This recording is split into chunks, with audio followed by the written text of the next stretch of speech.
Hello and welcome to Tonalist Paintings by M. Francis McCarthy. This is your painter in residence, M. Francis McCarthy.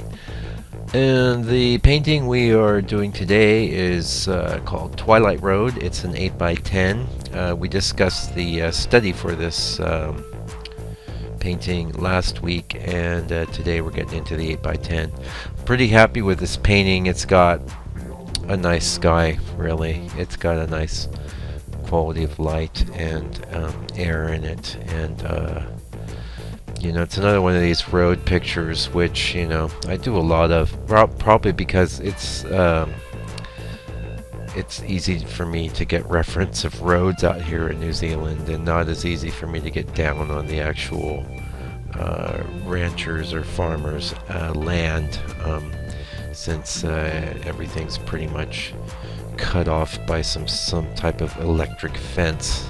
They really love that out here, but no complaints. It's still a beautiful country, and there's plenty of stuff to paint, and I'm kind of backing off of the road thing. I have a lot of road type paintings. In many cases I've been injecting rivers or streams instead. I'm getting more creative with compositing my reference, and that's from an initial, back in the days when I was first starting to paint. I had a little Canon power shot, and I would go out, around sunset or the end of the day, and take photo reference, and I'd pretty much faithfully copy those photographs with paint. And it's been a process, though, of through experience and moving forward as a human being and artist, knowing more and more what I want to paint, what I like, and what's going to work for me.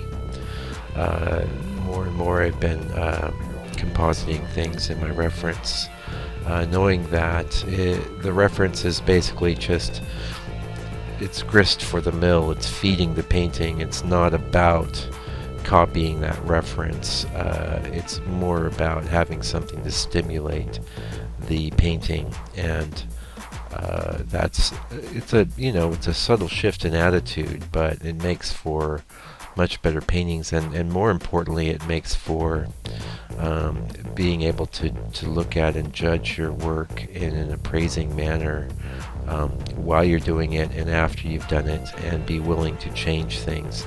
There's been a couple of scenes that I've been working on in this latest pass I've been doing of 10 images where I've changed, I've went home and realized that it wasn't working in paint, and would maybe inject a few things into my reference and take that back to my studio the next day, and or several days later, and go ahead and make the changes right then and there. And that's been very much sparked by this big pass of revisions I've been doing, where every now and again I go through a bunch of my paintings and I can just see everything that's freaking wrong with them, and I've had it. And it builds up over time, because there are lots of times I finish painting, I know it's great, and I know I'm really happy with it, and most likely that will never change. But there's a bit of a middle section of paintings where I'll say to myself, well, that's working, and lots of times I'll even sell those paintings, or people will like those paintings. And so for me, if there's something bothering me, it's niggling. It starts as a little niggling, and it just builds up over time to the point where it gets to, I'm going to say, well, forget this, I'm going to change this painting. And some of this has been assisted by the fact I have a guy working with me now, helping me to sell my work. His name is Cliff, and he's very educated about art and has a good eye, and in a lot of ways it gives me a sort of second set of eyes, because when I see my work through his eyes, not that he's always right, he misses things that are really actually quite good, but it still gives me a second set of educated eyes that help me to appraise my work, and that's valuable. It's really valuable, because I have a lot of friends, and a lot of them are very good artists, but most of them are not landscape painters. Especially, they're not landscape painters with a traditional bent. So anything really egregious in my work, a mate might step up and say, well, hey, that looks a little funky, don't you think? And, I might take that on board, or I might not. And it's not like my friend Cliff is doing that sort of thing. He's more, I can just tell, with a glance, or, what it is that he wants to take with him and attempt to present to galleries and things. So, it's a process, and that's the great thing about art and the journey I've been on as an artist, is that it is a process, and I'm getting better, but it's not really easy. And one of the challenges I faced this last week was, I'm really trying. It's May 1st today, by the way, Sunday here in the Southern Hemisphere, over in New Zealand. It's Sunday, May 1st, and I was really hoping to have all these series of 10 all buttoned up so that I could start in on some new stuff. But that's been monkey wrenched a bit by the fact that I injected, about 20 revised type paintings into my workflow, and that's okay though. In fact, that's just something I kind of made a mental note about to talk to you guys about.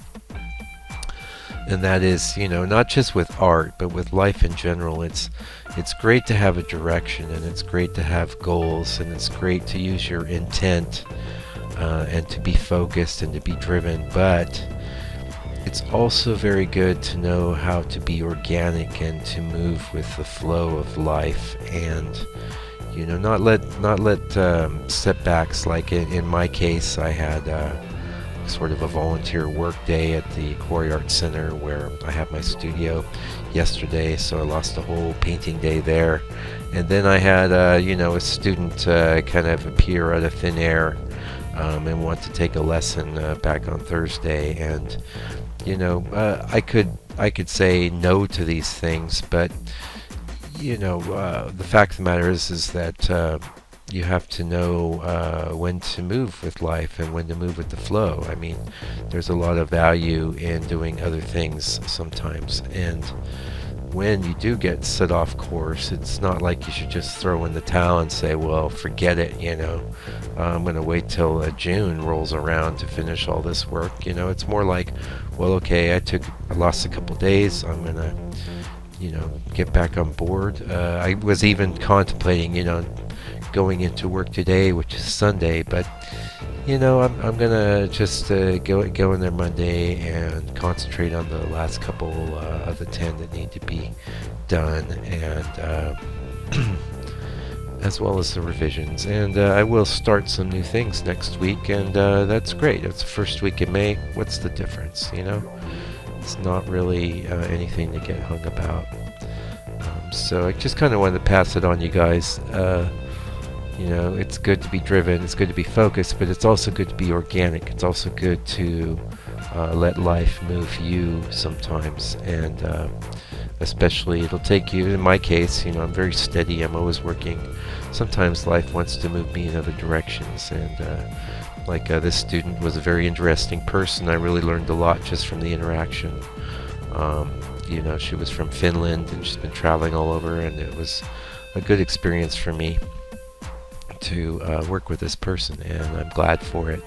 And had I just said no to her request, then I wouldn't have had that experience, and it would not have informed the rest of my life. So anyway, I can see we're getting close to the end of this video. Thanks for joining me today. If you'd like to see more of my work, go to landscapepainter.co.nz. A lot of paintings there. You can follow the blog through there. And my old blog is up there as well.